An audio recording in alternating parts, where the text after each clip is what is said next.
Okay sir. Madam മുകളിലോട്ട് ചെല്ലാൻ പറഞ്ഞു.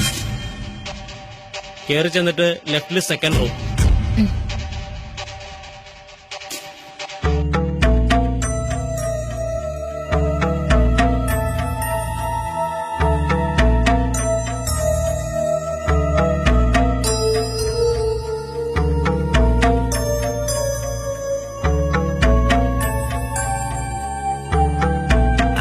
അവിടെയാ പാപ്പ.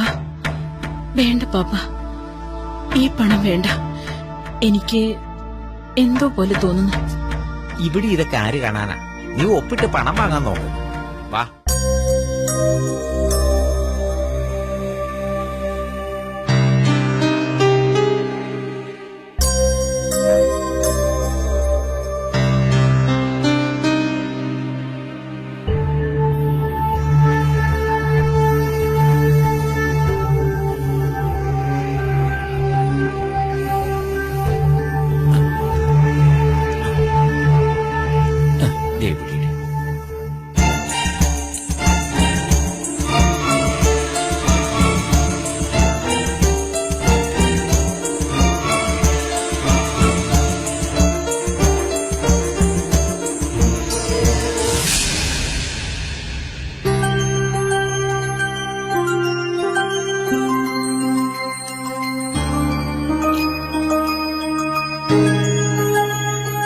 ബന്ധത്തിന്റെ പുറത്തൊന്നല്ല ഇതൊക്കെ.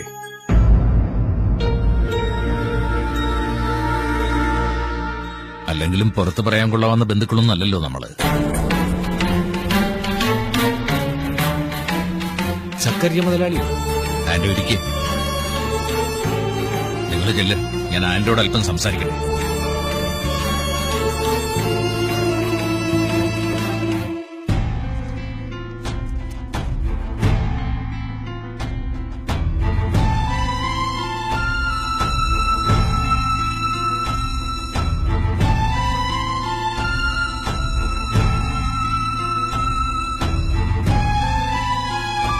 ബന്ധത്തിന്റെ പുറത്തൊന്നും അല്ല ഇതൊക്കെ.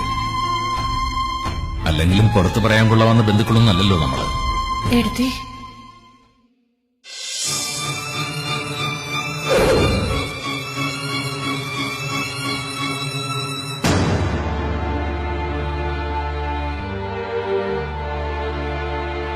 എടുത്തി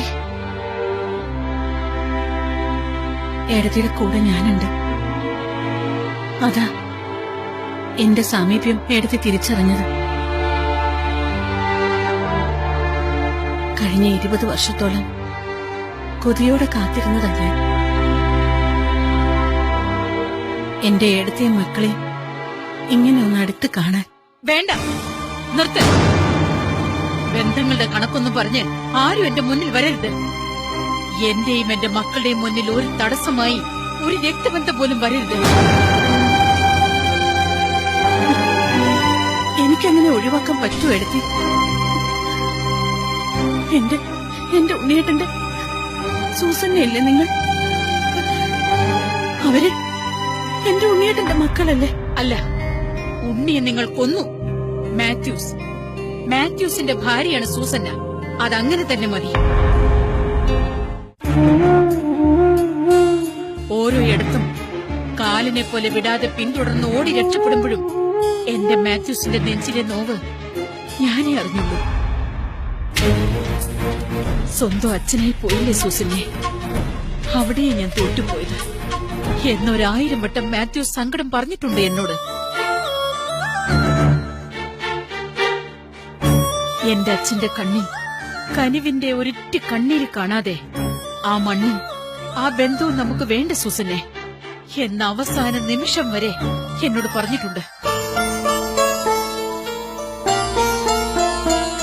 നീ ആദ്യം നിന്റെ അച്ഛനെ തിരുത്ത്. മരിച്ചുപോയ ആ മകന്റെ ആത്മാവിന് അങ്ങനെയെങ്കിലും ശാന്തി കിട്ടട്ടെ.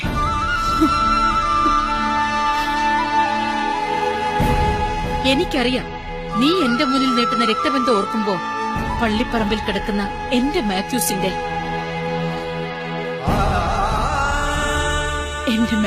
അസ്ഥികൾ പോലും എരിവിരി കൊള്ളുന്നുണ്ടാവും. അതുകൊണ്ട് വരരുത്. എന്റെ മക്കളുടെ മുന്നിൽ ഒരു നിഴലായി പോലും ഒരിക്കലും